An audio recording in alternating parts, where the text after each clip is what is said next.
Mga kapananampalataya, may oras ba kayo?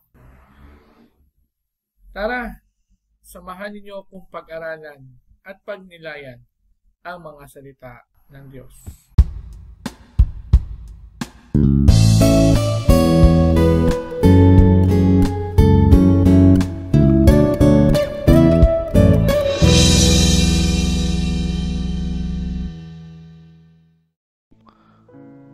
Ang mabuting balita ng Panginoon ayon kay San Juan.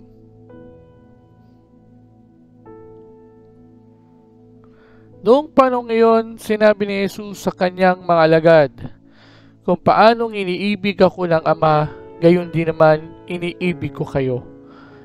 Manatili kayo sa aking pag-ibig.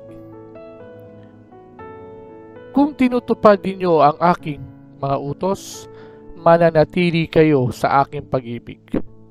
Tulad ko, tinutupad ko ang mga utos ng aking Ama, at ako'y nananatili sa kanyang pag-ibig. Sinasabi ko sa inyo ang mga bagay na ito upang makahati kayo sa kagalakan ko at malubos ang inyong kagalakan. Ito ang utos ko, mag-ibigan kayo, gaya ng pag-ibig ko sa inyo. Walang pag-ibig na hihigit pa sa pag-ibig ng isang taong nag-alay ng kanyang buhay para sa kanyang mga kaibigan. Kayo'y mga kaibigan ko kung tinutupad ninyo ang mga utos ko. Hindi ko na kayo inaaring alipin sapagkat hindi alam ng alipin ang ginagawa ng kanyang Panginoon. Sa halip, inaari ko kayong mga kaibigan sapagkat sinabi ko sa inyo ang lahat ng narinig ko sa aking Ama. Hindi kayo ang pumili sa akin. Ako ang pumili at humirang sa inyo upang kayo'y humango at mamunga at manatili ang inyong bunga. Sa gayon, ang anumang hingin ninyo sa Ama sa aking pangalan ay ipagkakaloob sa inyo. Ito ang iniuutos ko sa inyo. Mag-ibigan kayo. Ang mabuting balita ng ating kaligtasan.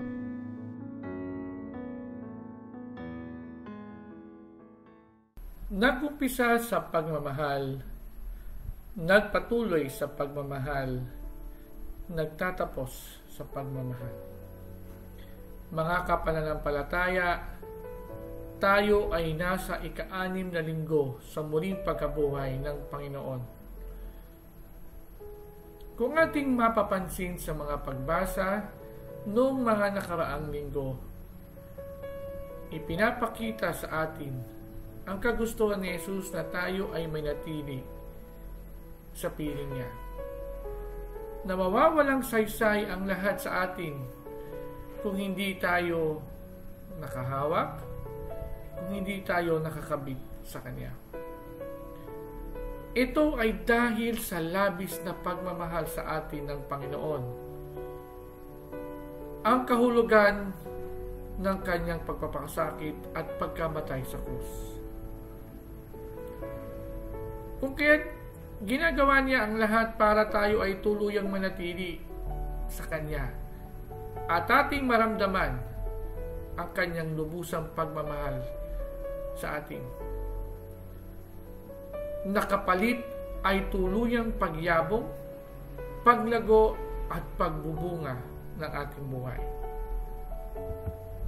Tayo ay pinili at hinirang ng Panginoon upang mapanatili at maipagpatuloy natin ang pagmamahal natin sa Kanya. Pagmamahal din ang isa sa mga huling habilin sa atin. Tayo ay inuutusan upang ibahagi at iparamdam sa ating kapwa ang pagmamahal ng Diyos. Dapat kung paanong ipinakita sa atin ng Diyos ang Kanyang pagmamahal, dapat ganun din natin ibigay ang pagmamahal na yun sa iba. Sa paanong paraan? Ito ang hamon sa atin. Ang makita sa atin ang pagmamahal ng Diyos. Marahil, sa ating pagdamay at pagtulong sa mga nangangailangan, sa paglalaan natin ng oras para sa iba. Sa pamamagitan nito ay ating ibinabalik at sinusuklian ang pagmamahal na inilaan sa atin ng Diyos. Nagumpisa ang lahat sa pagmamahal ng Ama kay Jesus. Nagpatuloy sa pagpili at pagmamahal sa atin ni Jesus. Nagtatapos sa pagpapakita ng pagmamahal natin sa Diyos sa ating kapwa.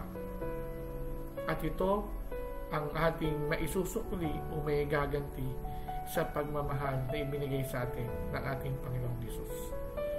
Sa puntong ito, mga kapananampalataya, samahan ninyo ako sa isang munting panalangin. Panginoong Jesus, pinupuri ka po namin at pinasasalamatan.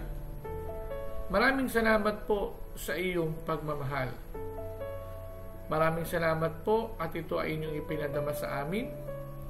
Sana po, Panginoon, patuloy po ninyo kaming tulungan at gabayan upang maipadama namin, maibigay namin sa aming kapwa ang katulad ng pagmamahal na iyong ibinigay sa amin.